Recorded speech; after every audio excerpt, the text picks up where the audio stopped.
J'ai dit que depuis que le président est sorti, le président livre beaucoup de messages. Quand le président parle, le président dit beaucoup de choses. Et quand j'entends le président parler, j'ai le sentiment que ce pays n'a que des défauts. Quand j'écoute le président à Savè, à Banté, à Abomey, à Djidja, à Gouaïzoum, quand j'entends le président, j'ai le sentiment que ce pays, il me donne le sentiment que ce pays n'a que des défauts. Que ce peuple n'a que des défauts. Quand le président parle, on dirait que le Bénin a commis tous les péchés d'Israël. Le Bénin a été qualifié par le président de la République de pays incompétent. En tout cas, le président a dit que le Bénin était un désert de compétences. Le même pays a été qualifié de pays de pagaille.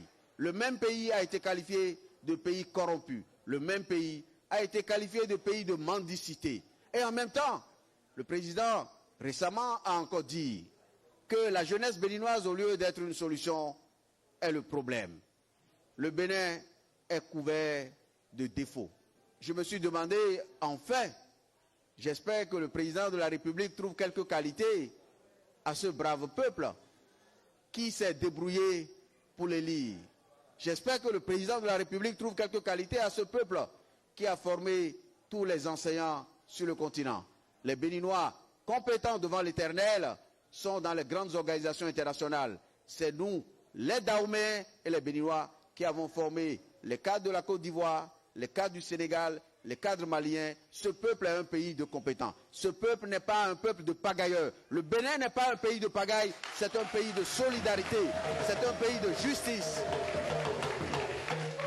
Et d'ailleurs, le président Talon, en sortant du palais, a dit que, quand je l'écoute, le Bénin est un pays corrompu, donc les ministres sont corrompus, les maires sont corrompus, les députés sont corrompus, les enseignants sont corrompus, les agents de santé sont corrompus, et d'ailleurs les enseignants ne forment que pour du bavardage, donc les enseignants béninois ne sont pas compétents. Nous sommes un peuple, comme le président l'a dit, les directeurs généraux sont corrompus, les chefs de service sont corrompus, nous sommes un pays dans lequel tout le monde diamant, comme j'ai entendu le président le dire. Mais, chers parents, je crois que le diagnostic du président en ce qui concerne la corruption n'est pas totalement juste. Moi, je connais aujourd'hui le cœur de la corruption. Le cœur de la corruption est ailleurs. Et je peux aider le président à cibler là où désormais bat le cœur de la grande corruption qui empêche ce pays de vivre en paix. Si l'Assemblée nationale pouvait poser, comme c'est le cas dans tous les pays démocratiques, poser des questions au gouvernement sur son action, comme c'est le cas, le contrôle de l'action gouvernementale par l'Assemblée. Ce Parlement, la législature qui est en place, n'a jamais posé de questions au gouvernement, pas plus qu'aucun ministre n'a été interpellé quand des enfants de Tchaourou sont morts. Pas plus qu'aucun membre du gouvernement n'a été interpellé quand à Savè il y a eu des morts. De la même façon, le gouvernement n'a même pas été interpellé pour savoir, de la façon la plus gentille, quelles sont les conséquences de la fermeture de la frontière du Nigeria. Personne n'est interpellé. Si le Parlement pouvait au moins faire son travail de contrôle d'action du gouvernement, on aurait compris où se trouve le cœur de la corruption. Enfin, allons droit au but.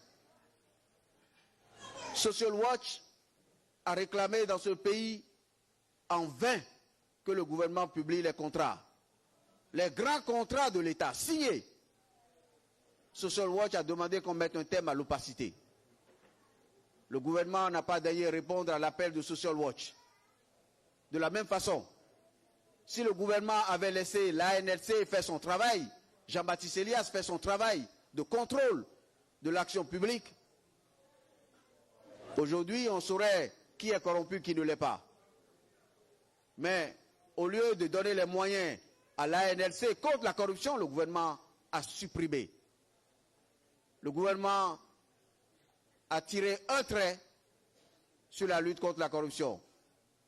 Mieux, si les journalistes pouvaient librement faire leur travail d'investigation, nous saurions d'ailleurs si les contrats passés par le gouvernement sont des contrats passés en toute légalité, en toute transparence. Et peut-être que nous aurions su si oui ou non le cœur de la corruption est à l'endroit que tout le monde soupçonne. Et plus le président parle, et plus le fossé se creuse entre la vision que nous avons, le président et moi, de notre pays. Moi, je regarde ce pays comme un brave peuple. Je regarde ce pays parce que je rencontre sur le chemin des hommes et des femmes qui se battent tous les jours. Ils ne sont pas des mendiants. Je rencontre partout sur nos voies des femmes qui courent. Quand vous allez au poste de péage, je vois des mères de famille avec leurs enfants au dos qui courent, qui se débrouillent, qui font ce qu'ils peuvent pour vivre, donner à manger. Eux, elles, ce ne sont pas des mendiants.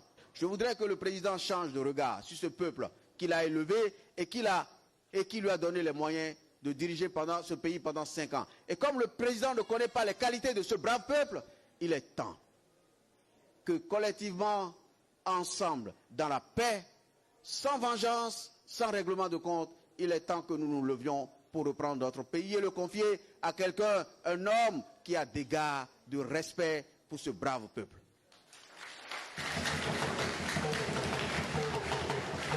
Les Béninois veulent une chose, chers frères et sœurs, les Béninois veulent une chose, les Béninois veulent être dirigés avec respect, avec équité et avec justice. Et c'est parce que les Béninois veulent être